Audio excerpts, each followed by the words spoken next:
आगामी 7 नवंबर से 16 नवंबर तक बागेश्वर धाम पीठाधीश्वर पंडित धीरेन्द्र कृष्ण शास्त्री दिल्ली से वृंदावन तक पदयात्रा कर रहे हैं। बागेश्वर बालाजी की बाकी बिहारी सम्मेलन की इस पदयात्रा से लोगों को जोड़ने और समूचे भारत को एक सूत्र में बांधने के लिए बागेश्वर महाराज लगातार प्रयास कर रहे हैं। यात्रा को ध्यान में रखते हुए बुधवार को मीडिया मंथन का आयोजन हुआ, जिसमें करीब 7 राज्यों के YouTuber, social media influencer, media साथी शामिल हुए। पत्रकारों से यात्रा के संबंध में आवश्यक सुझाव भी लिए गए। महाराज श्री ने चैट बॉट लॉन्च किया और यात्रा का लोगो भी जारी किया। सिद्धपीठ बागेश्वर धाम में आयोजित मीडिया मंथन में महाराज श्री ने सभी उपस्थित मीडिया साथियों से आग्रह किया कि वह सनातन हिंदू एकता पदयात्रा की बात जन जन तक पहुंचाएं, क्योंकि भारत को जोड़ने में मीडिया की महत्वपूर्ण भूमिका है। मीडिया मंथन में महाराष्ट्र, उत्तर प्रदेश, मध्य प्रदेश, राजस्थान, बिहार, दिल्ली तथा गुजरात के पत्रकार साथी शामिल हुए। महाराज श्री ने कहा कि यह यात्रा राजपीठ से धर्मपीठ तक है। पहले भारत को जोड़ेंगे, फिर भारत को अखंड बनाएंगे। उन्होंने कहा कि यात्रा का मूल उद्देश्य जाति पाति की दीवार तोड़कर सबको हिंदू राष्ट्र के लिए एक करना है। इस मौके पर सनातन हिंदू एकता पदयात्रा का लोगो भी जारी किया गया। QR स्कैन करें और यात्रा के लिए पंजीयन करें। महाराज श्री ने QR कोड भी जारी किया, जिसके माध्यम से सनातन हिंदू एकता पदयात्रा में जाने के लिए पंजीयन हो सकेगा। महाराज श्री ने कहा कि लाखों लोग ऐसे हैं जिनसे मुलाकात नहीं हो पाती, लेकिन यह यात्रा ऐसे ही लोगों के लिए है जिससे वे मिलेंगे और भारत को हिंदू राष्ट्र बनाने के लिए प्रेरित करेंगे। कुछ बिंदुओं के आधार पर रखी हुई कुछ दिनों से,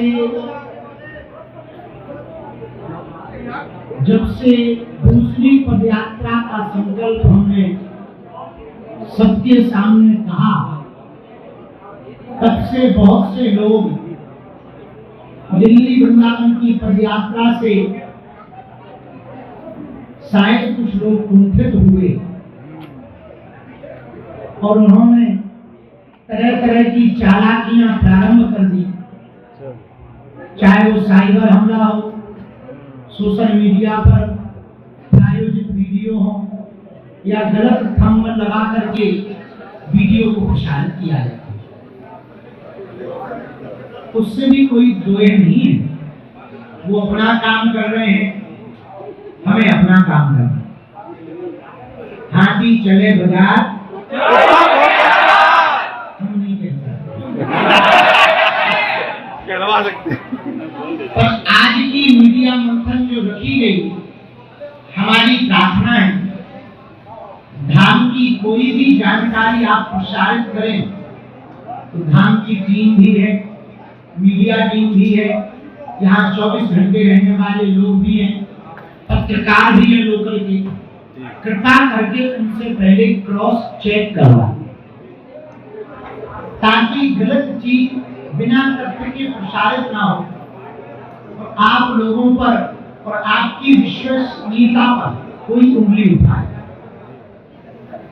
दूसरा आज का बिंदु मीडिया मंथन का,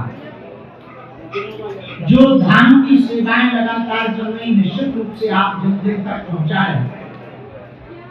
हम आपसे मिल भी नहीं पा रहे थे।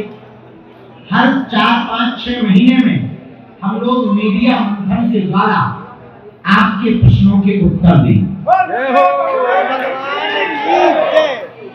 आपके प्रश्न केवल आध्यात्मिक होने चाहिए, आपके प्रश्न राष्ट्र से संबंधित होने चाहिए, आपके प्रश्न ऐसे हों जिसमें राष्ट्र का भला हो, आपके प्रश्न ऐसे हों जिसमें सनातनियों का भला हो, आपके प्रश्न ऐसे हों जिनके उत्तर आज का समाज, या जिसे कहते हैं जी जनरेशन, पाना चाहता, उन तक हमारी बात पहुंचे। राजनीतिक टिप्पणियों पर कोई भी प्रश्नावली नहीं होगी, लेकिन हर 5-6 महीने में हम लोग मीडिया मंथन के द्वारा अपने आपके प्रश्न होंगे, उत्तर हमारे। तीसरा बिंदु, आज आपको प्रमुख रूप से इसलिए बुलाया गया, मीडिया मंथन का जो संवाद रखा गया, आगामी 7 नवंबर से 16 नवंबर तक देश की स्थिति बदलने के लिए, देश में जो ऊंच नीच छुआछूत की दीवार है, उस दीवार को मिटाने के लिए विश्व बंधुत्व की कामना के संकल्प को पूर्ण करने के लिए, यमुना माँ को बचाने के लिए, गौ माता को राष्ट्र माता बनाने के लिए और भारत को हिंदू राष्ट्र बनाने के लिए भैया हम फिर से पदयात्रा करेंगे। तो हमारी पदयात्रा भैया इस बार 7 तारीख से शुरू होगी नवंबर में, दिल्ली के कात्यायनी माता मंदिर से वृंदावन के बांके बिहारी पर होगी। जय श्री राम। यमुना से यमुना तक की पदयात्रा है, माया नगरी से माधव की नगरी तक की पदयात्रा। ये पदयात्रा 3 प्रदेशों से गुजरेगी, दिल्ली, हरियाणा और उत्तर प्रदेश। इन तीनों प्रदेशों से 140 किलोमीटर तक की यात्रा करेंगे। लाखों लोग मिलेंगे, सबके साथ इस पदयात्रा में हम पुनः पैदल चलेंगे और हिंदुओं का सड़क पर उतरना जरूरी है। उसके पीछे ताकि सामाजिक समरसता हो, भेदभाव मुक्त भारत हो, हिंदुओं में एकता हो और हमारी यमुना महारानी बच जाए, निर्मल हो जाए, ताकि उनका जल फिर से बांके बिहारी पर चलने।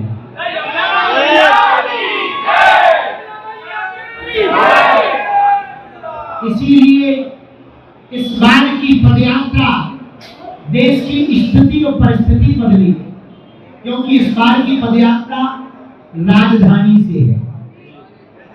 राजधानी से मतलब है पूरे देश में इसकी भूमिका है, आप सबकी भूमिका जरूरी है। देखो एक बात तो तय है, एक ना एक दिन भारत हिंदू राष्ट्र होगा। वर्तमान में अघोषित हिंदू राष्ट्र है, भविष्य में घोषित हिंदू राष्ट्र होगा। भारत जिस दिन हिंदू राष्ट्र घोषित होगा उस दिन एक बात तो तय है, आप लोगों की भी भूमिका हमारे साथ होगी। तो आपकी जब पीढ़ी आएगी, नाती पोता होंगे, तो वो भी कहेंगे कि जब गुरुजी पैदल चले थे हिंदू राष्ट्र के लिए, तब हमारे दादाजी भी उनके संगे बीजा वाली बनकर गए। एक अमिट, एक ऐसा नाम आप पीढ़ी दर पीढ़ी के लिए देकर जाएंगे जो आपके लिए तो बहुत महानता का प्रतीक होगा ही, इसके साथ देश के लिए भी जरूरी है। देश को खोखला जातियां कर रही, देश को खोखला जातिवाद कर रहा। हम जातियों के विरोधी नहीं है, जातिवाद के विरोधी हैं। जो ऊंच नीच है उसके विरोधी हैं। और विचित्र बात यह है, हम जिस समाज से आते हैं हमें तो ये बात ही नहीं उठानी चाहिए, लेकिन हम न ब्राह्मण हैं, न क्षत्रिय हैं, न वैश्य हैं, न शूद्र हैं, हम हिंदू हैं। हिंदुस्तान हमारा।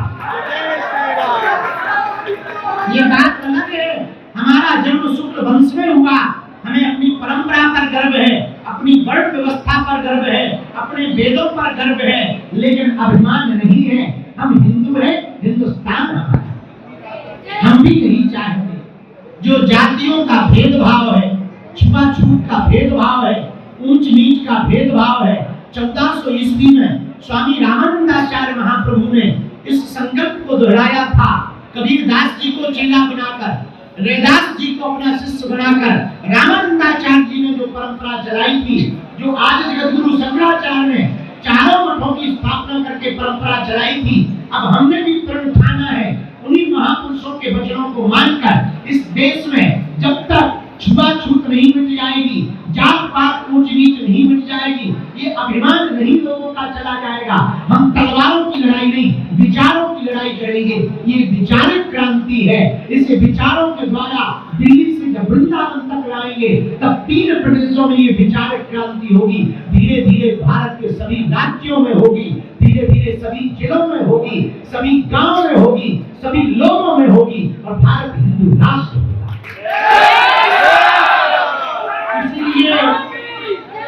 इसीलिए हम दिनानाथ भैया अपना धाम छोड़कर, नींद छोड़कर, भूख छोड़कर, अपने कार्यों रहे हैं। भैया हमारे साथ ना तो कोई है, ना तो हम किसी पार्टी के लिए कर रहे हैं, न किसी पार्टी को जिताने के लिए कर रहे हैं। ये पदयात्रा सनातनियों की है। जिस जिस पार्टी में सनातनी है उस पार्टी की है।